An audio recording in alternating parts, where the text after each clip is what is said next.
one day just crying out and saying that there has to be more to life than this. Like I'm young, I have no menstrual cycle, I have no ability to have babies if I wanted to. And it wasn't necessarily a desire of mine, but I understand for women, some women, and a lot of your listeners, right? It is a desire. Yeah.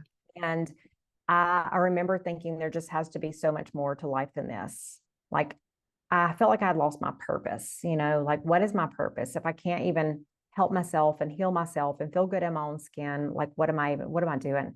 And that's when I started to learn that everything we need to heal our body is actually put here on this earth. And we just have to look at it in a different way and tune into that and be open to experiencing life in a new way. And those things are going to be drawn to us in our search for finding something new. So I realized that food is medicine and our bodies are actually created to heal themselves. So I went on a mission to heal, and I did that naturally using all the things of this earth, now medication free, symptom free. I am a cycling woman, 41 years old, cycling, ovulating Yay! every month, Oh my like gosh. clockwork. And I got my cycle back after missing it for 3 years. Yeah. So all that to say that that's kind of my background and my history and why I do what I do today, because I realized that everybody has a health story. And I think that so many times our health is holding us back from living our purpose and living the life that we're supposed to live while we're here on this planet. And if we can get that down and get that nailed in, then I think that it can open the door to opportunity for us to truly make the impact that we're all here to make. Yeah, exactly.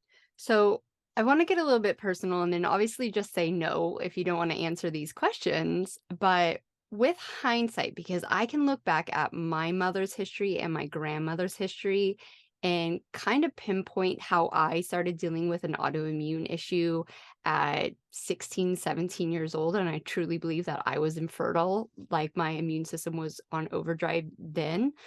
Can you look back at your woman heritage or even your male heritage and kind of pinpoint why you were born with these issues?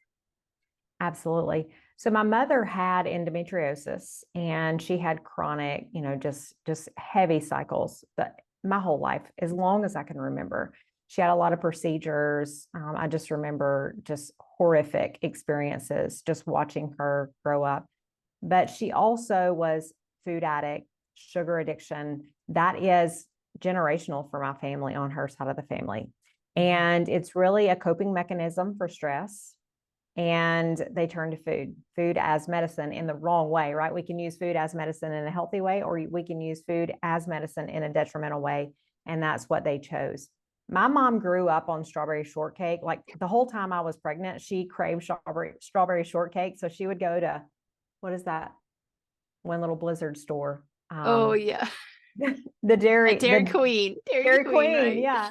She Yeah. lived on Dairy Queen, strawberry shortcakes, and blizzards, and all those things. And that's really, I was born, and I really think that played a role in my digestive issues. Hmm. I had chronic candida as a child Yeah. growing up. I lived with it. But my mom had chronic candida, and I was probably born with just really bad flora from the Hmm. very get-go. I was a vaginal birth, but I don't think that's always we're healthy just because we're a vaginal birth. Hmm. And, it's just misinformation is all it is. Yeah. And I'm not saying I would have been better off C-section. I'm just saying that there was Yeah. there was not, it was not a happy place that I was coming out of, a happy environment that I was coming out of. And I really feel like that really played a role in a lot of my sugar addiction. I ended Hmm. up with sugar addiction. And while, yes, I did watch my family cope with food and sugar, I think it was more than that for me. I think that there was such an imbalance in my bacteria from the time I was born all the way growing up. I never had really a good, healthy gut. And then it ended up just playing out that, my bacteria were speaking for me like, oh, I want sugar. I only want sugar. And my dad says he remembers from the time I was a small child, like I only wanted sweets. Hmm. I could Hmm. live on those. Yeah.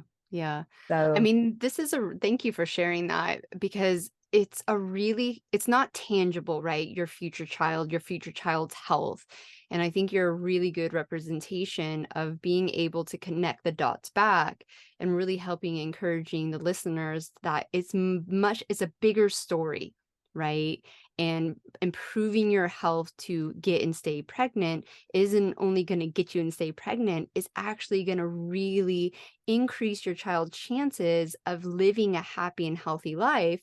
Because me and you can sit here and say, as young women, looking back, dealing with all of our health issues growing up and like being put on birth control at 12 years old, like that's not what you want for your child, right? Most people, I'm hoping, right? And if it happens, it happens. Like we can only try our best, but having this knowledge, we can really make a radical difference to our future child's life.